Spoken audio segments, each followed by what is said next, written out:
Hi, I'm Tim Bradner with Alaska Legislative Digest, and welcome today, Joelle Hall, the new head of Alaska AFL-CIO. And Joelle, you're following Vince Beltrami, and he was kind of a fixture in Alaska for many years.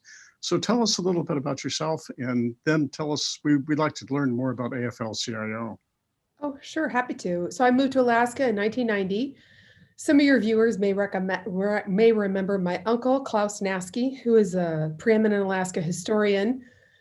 That's how I got here. He persuaded me at a family reunion one year to move to Alaska, and I was hooked. Met an Alaska guy, got married, and stayed.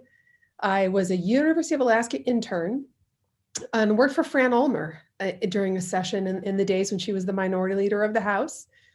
Got bit by the bug and kind of have worked in politics ever since. I grew up in a union household.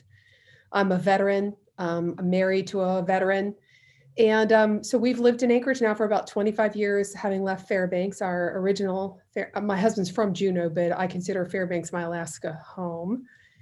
But we've lived in Anchorage for about 25 years, raised our kids, and I've been working here at the AFL-CIO for about 12 years. I was originally hired by Jim Sampson, Vince's predecessor, and then got to stay on when Vince came along, and now I'm thrilled to be taking over the helm.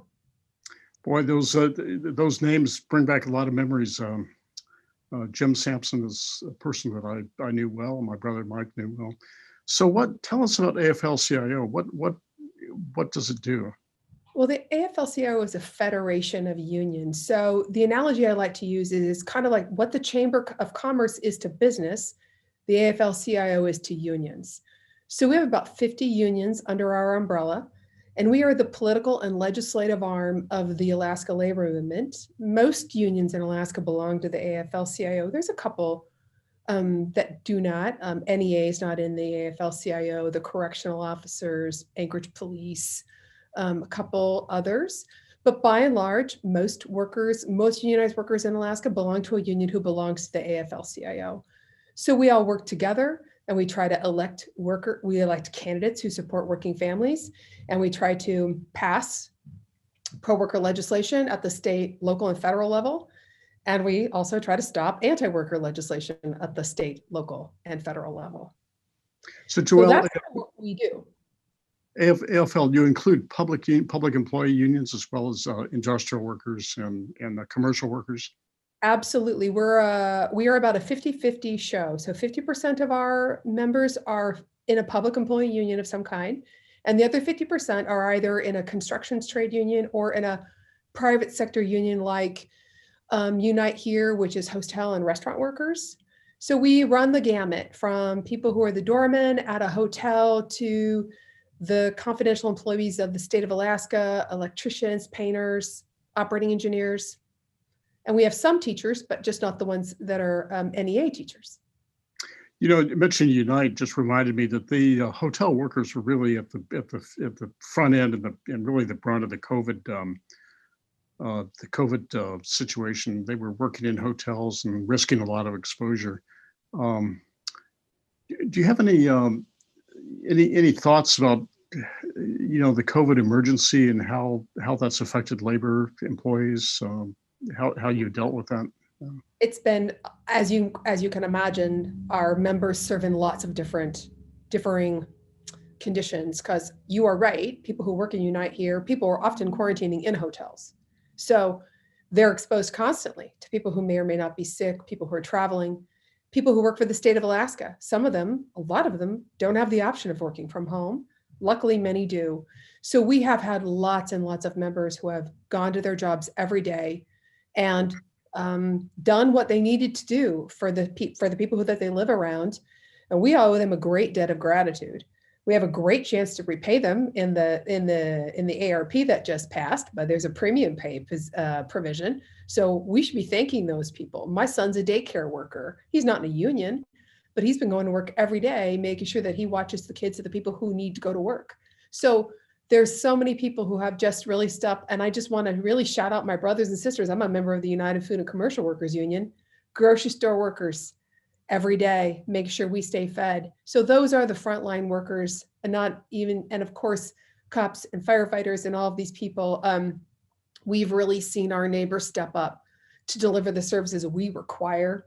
And they've done it at risk to themselves and their families. And I hope that we will have a newfound respect for the role they play in our lives. So just for clarification, ARP is the American Rescue Act. That's President Biden's new and now passed by Congress, the new coronavirus aid package. And there's a lot of things in there for Alaska. I think it could be hugely economic stimulating for the state. Oh, I agree. It's going to help us delay yet again our relationship with reality as we are able to move some funding around to make sure that we are able to keep the lights on in Alaska. That's a good thing. I don't say that in a disparaging way. I'm glad it's here. We would be in really terrible straits were it not, as a state and as individual people. The provisions are amazing. And this is the time where you dig in, you dig deep, and you do what's right on behalf of people. And you try really hard to keep everybody safe and everybody housed and everybody fed. And I'm glad the legislature is going to wait and appropriate those dollars, and then we'll be able to do good things with them. And Joelle, just in the little time we've got left, can you mention maybe an issue that you're dealing with this year on the state level that's worth noting? Well, there's also the extension of unemployment insurance benefits. That's really critically important for everybody who's not working yet. We are working in the voting rights area. There are some things we're concerned about. We were part of the coalition that brought automatic voter registration. So attempts to pull back automatic voter registration are deeply concerning to us.